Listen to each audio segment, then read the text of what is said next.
Eat for two is what all of us have heard when pregnant. And the most common interpretation of this is to just increase your quantity of food.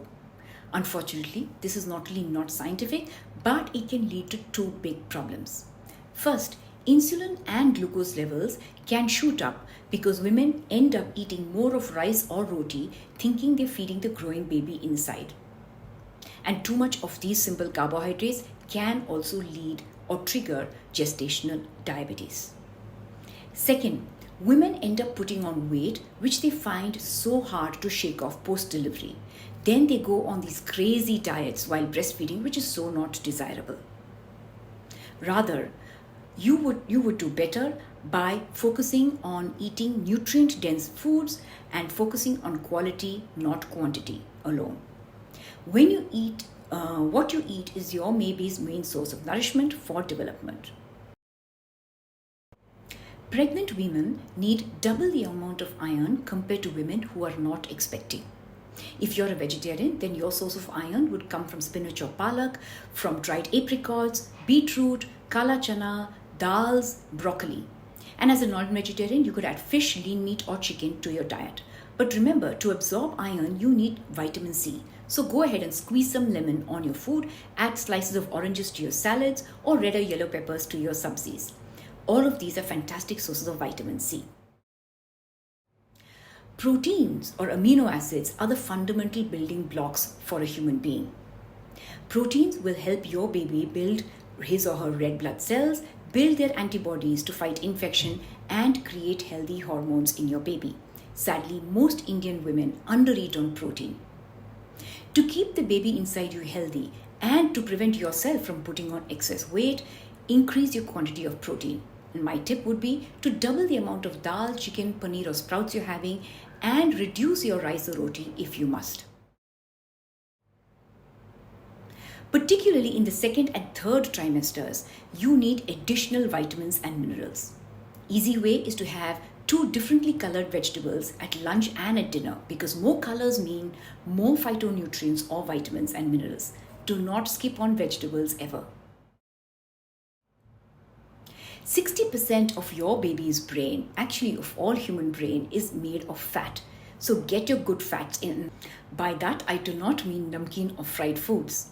I love seeds as a source of fat, especially sunflower seeds, chia or pumpkin seeds. They are very rich in omega-3 fatty acids, which help with your baby's development and growth. They're also great for easing your nausea or morning sickness.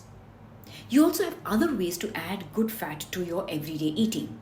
Good quality desi ghee or rice on your rice or roti, homemade butter on your toast, coconut which you can either grate in foods or add coconut milk to your curries. You can also pour some extra virgin olive oil on salads, even if that salad is just chopped cucumber and carrots. I am not a great fan of eating too many grains or starches like potatoes or white rice or roti. High consumption of carbohydrates, particularly refined carbohydrates and sugars during pregnancy can imbalance blood sugar levels and contribute to gestational diabetes. I'm not saying don't eat them, but keep them moderate, which means don't increase them just because you're pregnant. A healthy option for you would be to have roti or parathas, which are made from ingredients that do not shoot up blood sugar like ragi or foxtail or jowar. You can even make rotis from chana or moong flour. India has some amazing varieties of red, brown and black rice. They are very rich in nutrients, so go ahead and try them. When you add variety to your diet, your good bacteria automatically increase. My favorite starch food is sweet potatoes. It has vitamin A, which your baby needs for bones, lungs, eyes and skins. It has B6, which helps you with your morning sickness and has plenty of fiber. But of course, you need to cook or bake them with the skin on to get the fiber. The high fiber in these sweet potatoes, which means that you will not put on unnecessary weight and it will not send your glucose to unhealthy levels and will help with your digestion. Now, if you're looking for a food that has everything from protein to good fats to vitamins, eggs are your answer. An egg is a true superfood. I know many of you have heard that you need to avoid eggs during pregnancy, but they're completely safe to have as long as you consume them in the right way. Cooked well and never raw. My final tip. When you eat in a calm state, when you chew your food well, when you focus on what's on your plate and enjoy it, your nourishment that you provide your baby will dramatically increase. So go ahead and do just that.